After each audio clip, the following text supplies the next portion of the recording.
नमस्कार दोस्तों, आज मैं आप सबके बीच लाई हूँ एक सेठ और सेठाइन की दर्द भरी जीवतीय व्रत कथा।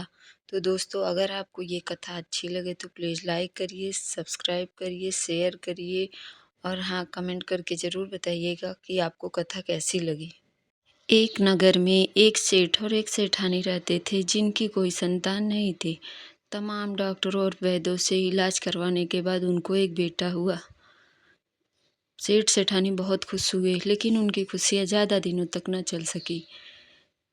उनका बेटा 1 महीने के होने के बाद वो मर गया। फिर सेठ सेठानी पुत्र वियोग में रहने लगे। सेठानी बेचारी दिन रात रोते रहती थी और सेठ जी सारा काम काज छोड़ के घर बैठ गए थे। धीरे धीरे धीरे समय बीतने लगा और सेठ जी के घर में रखे हुए सारे धन दौलत समाप्त हो गए। फिर सेठ जी के विचार में कमाने का विचार आया। सेठ जी विदेश चले गए कमाने। 1 दिन से 1 महीना हुआ, 1 महीने से 1 साल बीत गया, लेकिन सेठ जी वापस नहीं लौटे। अब घर में रखे हुए अनाज भी खत्म हो गए। अब सेठानी बेचारी खेतों में काम करने लगी। एक दिन सेठानी काम करते हुए देखी कि वहाँ खेत के पास एक मैदान था, उसमें काफ़ी बच्चे खेल रहे थे। सेठानी को यह देख के बहुत अच्छा लगा। वो जितनी देर बच्चों को देखती उसको अपने सारे दुख दर्द भूल जाते और बहुत सुकून महसूस होता था। प्रतिदिन वह खेत में जाती, काम करती और थोड़ी देर खड़ी होकर उन बच्चों को निहारा करती थी और उसे बहुत सुकून मिलता था। एक दिन सेठानी गई खेतों में काम करने। वो मैदान की तरफ देखी, लेकिन उसको वहाँ कोई भी बच्चे नहीं दिखाई दिए। सेठानी बहुत दुखी हुई तो उसने थोड़ी मिट्टी इकट्ठा की और उसने मिट्टी से एक बच्चे का पुतला बनाया। फिर सेठानी उस पुतले को लेकर घर आई और घर आई तो उसे एक जगह बैठाकर उससे बोला, बेटा आज से तुम्हारा नाम सामू रहेगा। तो उस दिन से उसका नाम सामू पड़ गया। वो रोज़ उसको उसको खाना खिलाती, दूध पिलाती, कपड़े पहनाती, उसके साथ खेलती। सेठानी खुशी खुशी रहने लगी। अपने साथ खेतों में ले जाती, ले आती। एक दिन सेठानी शाम को खेतों में से काम करके लौटी अपने बेटे को लेकर गोद में।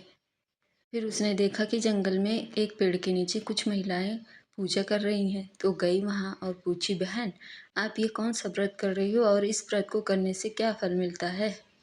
तो उसमें से एक औरत बोली, बहन ये जो पुत्री का व्रत है, यह व्रत 3 दिनों तक किया जाता है। पहले दिन नहाए खाए, दूसरे दिन निर्जला व्रत, तीसरे दिन पारण किया जाता है।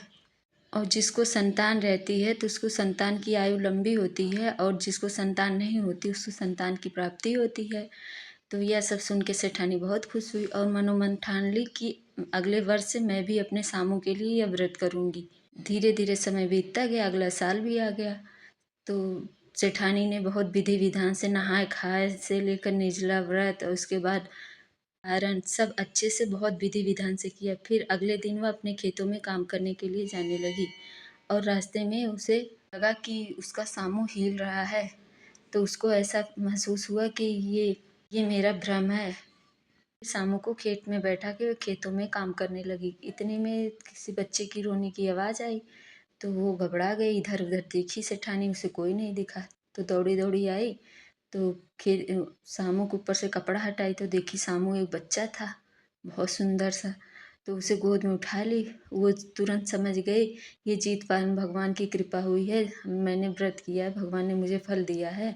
वो दौड़ी दौड़ी नगर में आई। 4 आदमी खड़े थे एक जगह, बोली, देखो मेरे बेटे में जान आ गई, मेरे सामू में जान आ गई। तो सबने उसका मजाक उड़ाया, बोले कि ये सेठानी पुत्र वियोग में पागल हो गई है, कुछ भी बोलती है। तब सेठानी ने अपने बेटे को दिखाया तो सब चौंक गए। सबने कहा, सही सेठानी पे तो जीतवान भगवान की कृपा हुई है। फिर सेठानी खुशी खुशी घर आई, अपने सामू को नहलाई धुलाई, नए कपड़े पहनाए, खिलाने पिलाने लगी। अब तो सेठानी बहुत खुश रहने लगी। इधर जीतवाहन भगवान की कृपा से जो इतने वर्ष से अपनी पत्नी और परिवार को भूल गए थे, उनको सब उनके सेठ जी को सब स्मरण हो गया। सेठ जी ने अपना कपड़ा बांधा और जितना कमाए थे धन उसको बांधा और 4 रोटी एक पोटली में बांध कर अपने घर आने के लिए निकल गए। रास्ते में जंगल में उन्हें 4 चोर मिले और चोरों ने उनका सब कमाया हुआ धन दौलत कपड़े सब छीन लिए, चोरी कर लिए। फिर वह 4 रोटी की पोटली लेके आगे बढ़ा तो रास्ते में जीतवाहन भगवान ने एक महात्मा का भेष धर के उनके सामने आए और बोले बेटा बहुत भूख लगी है, कुछ दे दो। तो उसने बोला कि बाबा सब धन तो चोरी हो गया, यही 4 रोटी बची है, ये आप खा लीजिए, आपकी भूख मिटेगी तो हमें बहुत अच्छा लगेगा। तो उस महात्मा ने 4 रोटी में से 2 रोटी खाया और बोला बेटा ये 2 रोटी ले जाके अपने घर पे अपनी पत्नी के साथ इत्मीनान से खाना, बहुत सुकून मिलेगा तुम्हें। तो बोला ठीक है। सेठ जी घर आए तो घर आते देखते हैं सेठानी जी के गोद में एक बच्चा। तो चौंक जाते हैं और गुस्सा हो जाते हैं। तब सेठानी ने पूरी कथा सुनाई तो सेठ जी बहुत खुश हुए। तो सेठ जी ने कहा मैं यहाँ वापस आया हूँ, ये भी तुम्हारे जीतवाहन भगवान की कृपा है। और सेठ जी ने उनके साथ रास्ते में जो जो हुआ वो भी बताया। फिर सेठ जी बोले कि मेरी पोटली में 2 रोटी बची है, जा ला मैं खा लूँ और मैं थोड़ा आराम करूँगा, मैं बहुत थक गया हूँ। सेठानी गई, जैसे पोटली खोली तो उसमें सोने हीरे मोती जवाहरात देख कर चौंक गई। बोले जी आप तो सेठ जी आप तो बोले थे कि आपके सारा धन चोरी हो गया था, तो ये धन कहाँ से आ गया।